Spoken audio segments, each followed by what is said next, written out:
Hey there, welcome, this is Santi, and today we're gonna be talking about walling. Now, walling describes itself as a visual space to organize your work and projects, and I do agree, it's a very visual way to do all types of things. I'm gonna walk you through kind of what I'm doing with my own account, how I organize certain things, and if you've seen my previous videos, you'll know that I use things like Obsidian. Actually, here's some stuff, I use Obsidian, I use Logseek for note-taking, and I also use other tools for task management, so I don't necessarily use walling for those purposes. I do believe a lot in the right tool for the right job, so the way that I use walling is particularly to organize images. So I want to show you how I personally use it, and hopefully you'll get some useful tips out of this, right? So in here, as you can see, I have certain images of like the thumbnails that I've used for my previous YouTube videos, for instance. Pretty cool because you can of course zoom in and see the image at a larger size. Walling also has this awesome feature where you can actually see the colors used in the image, and if you click on them, it copies it. This is great for designers, and you can organize all types of things. I'll walk you through more examples of what I use it for, but first let me show you how it works. So you can create new folders. Everything's organized by folders and by walls.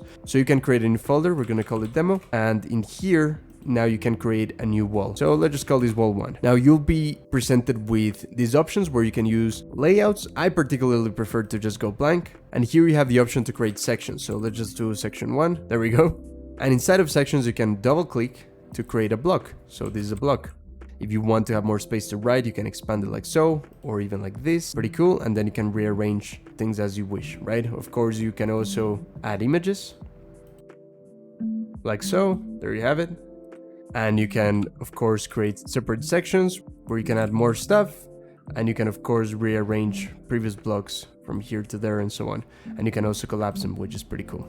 Now, if we create another wall, here you have wall 2, you will see that down here you also have a lot of different templates that you can use. Some of these are especially handy just to know what's possible. So here I have a couple of examples that are already downloaded. Task is pretty cool because in here you have the option of going from a default view, which is like the normal blocks that I was showing you, but you can also have kanban view, which is these nice boards. And by using this, you can reorganize tasks like so, and you can have a bit of a task manager situation in here, adding images and so on. And what's really cool, of course, is that you can actually share this and you can invite people, right? Or you can even share this link. So let me show you actually that, because let's say that I had, for instance, a mood board, right? I have this folder right here with different artists, digital artists that I really admire and as use as inspiration for some of the stuff that I want to create. So let's say that I want to share this, and I just want to show this mood board to someone I'm collaborating with, or with anyone really. Let's just open a new private page just to show you what they would look. And here it is. They can still collapse it, which is pretty cool. And if they're not psychopaths, they will find this icon right here to make it dark mode, because who likes looking at a bright screen? So that's pretty cool. People don't even need an account for this. You just share the private link with them. Or again, if you want them to actually be able to add things to the wall, you can write their emails in here and they would be prompted to create a walling account. Now let me show you the example of the studio kind of mood board that I had for reference for my own studio, how I want to customize it to look a bit better, and maybe the things that I might need to get in order to make it look like this. And one of the things that I make heavy use for when I'm organizing a project of this sort is tags. So as you can see, if I hover over these images, I can see these tags right here. Now, if you don't see these, do make sure to go to account settings in the top right. And in my profile, if you scroll all the way down, you're going to be able to enable tags and wizard and make sure you save that. The team at Walling at the time of recording this are improving this feature, so for now it's disabled, but you can still use it, which is great. So now you should be able to use this feature, and if we go right here, you're going to be able to see that. So I'm going to tag it purple just to show you an example, right? And now if I scroll all the way down, I have other sections such as things that I need to buy, but if I create a new section and I call this purple, maybe I want to see what a purple studio will look like. Now I have the chance to select wizard. So in here it says that you can select a wall or a tag. First we're going to select the wall, so the wall called studio, and then I'm going to select the tag purple. And now it's going to filter by anything that is in the wall studio with the tag purple, right? And of course you can use several tags. You can use different parameters like and, not, or, so that kind of stuff. So that is my favorite part about walling. The tags and the way that you can organize things is the reason why I use walling heavily for images.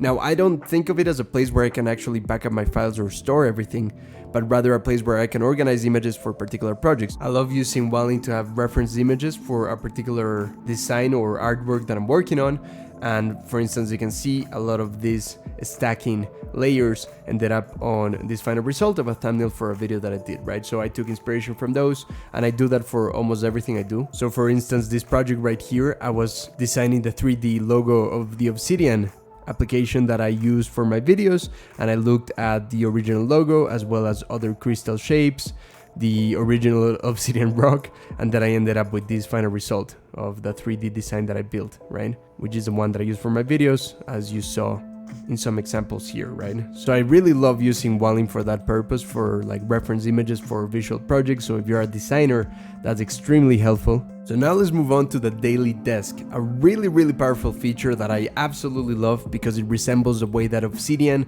Logseq work, and it's just a nice way in which you can quickly capture either ideas or images. As you can see here, I have Spider-Man stuff. I'll explain it in a second. But the daily desk is a place where you can just drop things, and you can see that highlighted. I see other days where I wrote something or I added some sort of image, right? So let's go back to today. Here you can see that I added a few images and I tagged them, right? Okay, now let's explain why so much Spider-Man. If you didn't know this about me, I'm a crazy Spider-Man fan. I'm just kind of obsessed. I've been recently reading all the old school comics, new comics, all types of stuff. And because I love creating content about the things that I'm passionate about, I've definitely considered maybe writing blog posts, talking about my favorite moments of what Spider-Man means to people, what it means to me, the message behind it. I think there's a lot of depth behind this type of storytelling, and I absolutely love it. So personally, I love knowing that if I read a particular comic and I read something that later on I'm gonna want to discuss or revisit for myself, what I do is when I'm reading these digital comics in an application, I like to save these screenshots. Doing this with any other app would make it extremely complicated to know where the source was. So what I'm doing is I actually go to my daily desk, I take a screenshot, for instance this one right here, and then I tag it. I tag it with all the relevant information. Same with this one right here. So now when I go to Spider-Man, I can for instance go here and I can create this filter with the wizard, right? Where it says Spider-Man 1963, the series from the old school one. So now it will show everything that has been tagged with this particular tag. So now I know that I'm only seeing comics from 1963. And now if there's a particular moment that I want to see, for instance this, that I think is really powerful and it's something I want to revisit, then I know that because I tagged it number 30, this means it's issue number 30 and it's page 21. And now I have a way to kill two birds with one stone, right? Now I can finally know where I found this image without making it too complex for myself. And I can also have all types of methods to filter like different type of series of Spider-Man, different type of comics, and have just the place where I drop them, which is daily desk. And here I can filter it all and know exactly where things come from. I have another one for just the Spider-Man artwork that I really enjoy from different places, and as you can see, I kind of know where this is from. This is from the comic book called Spine Tingle Spider-Man, and I know it's issue number 7, right? That kind of stuff. So yeah, very nerdy stuff. If you didn't realize already, I'm a nerd. And this particular use case to me, even though it's not the most productive example, I'm sure you can think of something way more productive to do with this, is why Walling allows me to do something that no other app lets me do, and that's organize images and filter them with the use of a daily journal as well as really powerful filters. A more productive way that I use this, for instance, is with YouTube. When I see a comment that either is a request from one of you or, you know, something that is a motivation to me, you know, I save it in here, and here I have the screenshot, as well as for me knowing when was this from, because I dropped it into my daily desk. And that way I can revisit things like this very easily. Really powerful way to do this with low friction by just adding things into the daily desk and tagging them accordingly, and then being able to filter them wherever you want them. Or by using directly the wizard to filter, for instance, YouTube requests, right? And now I can see, okay, this is a particular request that I tagged, right? You can also search things in here, which is pretty nice. And yeah, and you can also pin things down that you really enjoy, right? Now there's a lot of other things, such as like how to make use of the Chrome extension, which is really cool, as well as using the mobile apps, using the wizard with the filters to its capability, learning about unsorted, and perhaps even more examples of how to best use Welling, for collaboration, for all types of things. So if you're interested in more Welling videos, please let me know. I'd be more than happy to make more videos about it. I think it's a really cool app. If we take a look at the website, you'll see that the free version does allow you to have unlimited walls. However, you do have a limit of 100 bricks, and a brick is just every particular block that you create. That includes images, a block of text, anything like that. So it's really more of a trial or a free version just to help you decide if you want to pay for it or not. As you can see, the cost, at least in dollars, is $5 a month if you pay yearly, and if you pay monthly, it's $8. Like I mentioned at the beginning, I don't think Welling is an app to replace them all. I don't think it's a dedicated note-taking app or a task manager, even though you can use it for that purpose. I do believe a lot in the mindset of using the right tool for the right job. That's why I use other apps for note-taking and task management. But to me, there's no better app for organizing images, at least in the way that I showed you, than Welling. So that's why I really love it, and that's why I highly recommend it. You can definitely use it for more things, and for collaboration, actually looks really good. I haven't had the chance to collaborate much in Welling, but I think those functionalities are pretty cool. So if you want to try it at Welling, and you also want to kill two birds with one stone and support this YouTube channel, I definitely appreciate it if you check out the affiliate link that I'll leave in the description. So with that link, you can create a free Welling account, and then later on, if you do decide to go for the paid version of Welling, I get a small commission, and it doesn't cost you anything extra, so just click the link. Come on, just do it.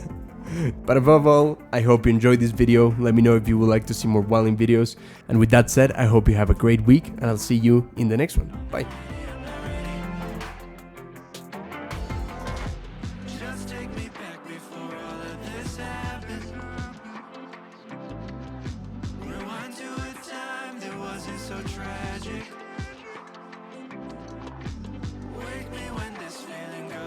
See ya.